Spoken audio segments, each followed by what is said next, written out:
Hey guys, it's Ben the Coin Geek at Old Pueblo Coin. Thanks for joining me today. Quick shout out to Stax Bowers for sponsoring the Tucson Coin Show, January 19th and 20th, 2024, as well as, of course, the Coin Geek channel here. We're excited about that, and some of our local sponsors, Frontier Insurance, if you need insurance, and also Aho Bikes, if you want one of them fancy $6,000 bicycles. He's got them. All right, guys, so today we have a fun topic, which is super controversial outside of these four walls. See, I just did like a Vogue right now.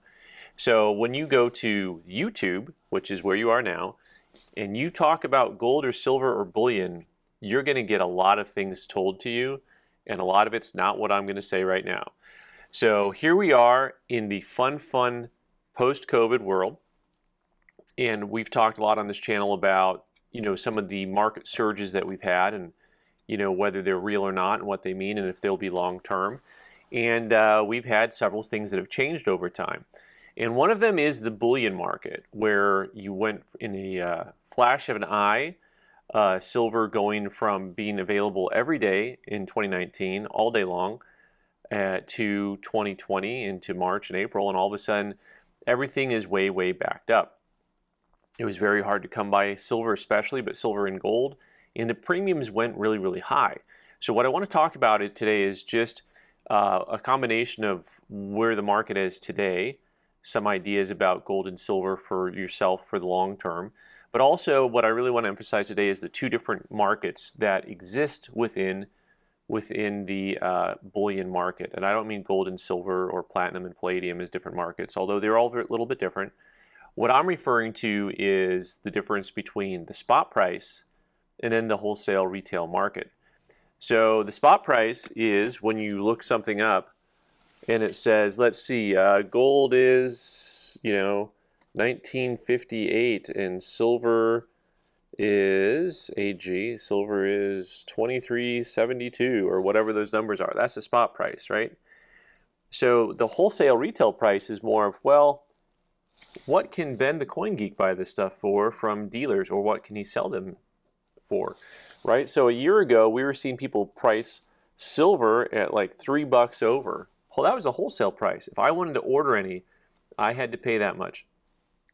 And today, I'm seeing 1 ounce pieces at plus 50 cents, somewhere in there, plus 65 cents. And so we were charging, before we were charging like $6 over or $5 over, whatever the number was. And now we're going to be back down to $2 to $2.50 over, depending on how many you're buying, that type of thing. And one of the things I want to talk about that's really fascinating about this, this is what things are. What tickles my brain is trying to figure out how this happens. What I mean by that is, there is a real supply and demand force at work, which is this magical invisible thing that happens. Because if you think about it, how is it possible that people in Rochester are able to have the same supply and demand issues that people in Tucson are, or somebody in Spokane, or Louisville, right? Like, how is that? And so, how is it that the money all flows the same places the same way at the same time? Like, this is what's amazing to me about market forces in general, because I think about that for the coin market, and for other things around us. Like, how is it that all of a sudden everybody's moving into metals at the same time? Now they're moving out at the same time again. And what does this mean for you? Like, should you be buying gold or silver? What should you be doing right now with your money, right? So back to the topic at hand when it comes to, retail versus wholesale.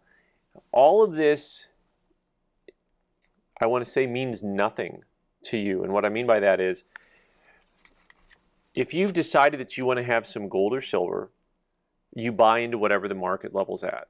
That's all there is to it. You don't try to time the market. You just say, I've got the money, I'm going to do, buy X, Y, or Z. My general stance on bullion is that bullion is a hedge against inflation, an emergency fund, a savings account, and an inheritance. It's not, I don't use the I word, I don't use it as an investment. What I will say is that I have a general strategy for the working man, the middle class man, which is every paycheck you go buy an ounce of silver or 2 ounces of silver. You'll never miss the money, because that's how money works. And when you look up in 5 or 10 years, you'll have a nest egg. That's like a cool savings account that it creates this real nice pattern of savings, right? And so to me, that's kind of like the plan for people who are just like, hey, I'm a working guy and I want to get into metals. I don't believe you should pull from a 401k or do something fancy or whatever. Um, you know, I just think a little bit at a time over long term. The tortoise and the hare, the tortoise wins the race. Spoiler alert, Ben. You know, so that's a little bit of the strategy regardless of what's going on. Um, one of the things that's more fascinating to me about this, by the way, is the fact that when the metal prices were down, those premiums were really high. And so the metals in the last couple of weeks have shot up. And yet the demand's not there to push that up. So that's a really interesting thing to me, because even with metals, now usually when metals shoot up, you'll see a little extra activity. People run in and buy because they're always afraid they missed the train, right? But at the same time, it's not really been that way. It's still been 2019 all over again. It's been a whole lot more people coming in and selling. And for some more behind the scenes stuff, you know, a year ago on, you know, there's lots of different wholesale exchanges. So people communicate to one another, other dealers at either through a Facebook group or through some other exchange. And nobody was putting out there like, I've got all this silver available and I want this much for it. Unless, you know, there was wholesalers that was their standard practice of what they're selling stuff for, but you didn't see major dealers putting stuff out there because they all had retail buyers for stuff. They had buyers for everything, right? So, but now I'm starting to see guys who normally would do retail business posting on some of these places saying, you know, I got 100-ounce bars for sale at plus 25 cents, plus 35 cents. You know, they're trying to move them out wholesale, which means that they don't have the demand on the retail side. So, point about some of this stuff here is just don't get caught up in whatever's going on around you. Kill your television. That's like my new thing, right? Just turn off the news. I know it's everywhere. It's on your phone and you can't seemingly avoid it. But just don't look at some of that stuff. Think about your plan for your life moving forward. The next comment about gold and silver is this, because I get this question a lot. Should I buy like the pre-21 and the 1964 in silver and pre-21 or pre-33 gold? Generally, I still have the advice of you keep your collector coins here and your bullion coins here. You know, if you're gonna buy early U.S. gold, I recommend highly just buying $10 Indians and $5 Indians, nice AU coins, especially certified's nice, but as close to the bullion market as you can. You're not going to buy them at the bullion market, although those days could come again. They could, but those seem to perform well in both markets. You know, with a hot market or a cold market. You know, while the market is softening, here's an idea: buy those. If you're going to go with the pre-33 gold, you know, now what people get excited about, the reason people want the pre-33 gold in a down market is because they end up being able to buy, you know, whatever, 5 Liberties and 10 Liberties that Liberty had designed for melt or close to melt. And I think we'll see that again. I think we're on that path, you know, compared to during COVID when everything was raised in price. But still, it's easier if you just want to have the bullion market to buy 1 ounce or half ounce or quarter ounce pieces that are evenly denominated. You know, that's just simpler for yourself, and especially if you're not single, for the people around you who may, if something happens to you, have to deal with the stuff that you have. It's easier for them to understand what's there. So I still recommend that. And same thing with silver. I generally don't recommend pre-64 silver, you know, 90% silver, constitutional silver. I know that's all the rage over the last 5 years, but it's easier for the people around you. It's easier to just have 1 ounce trade units.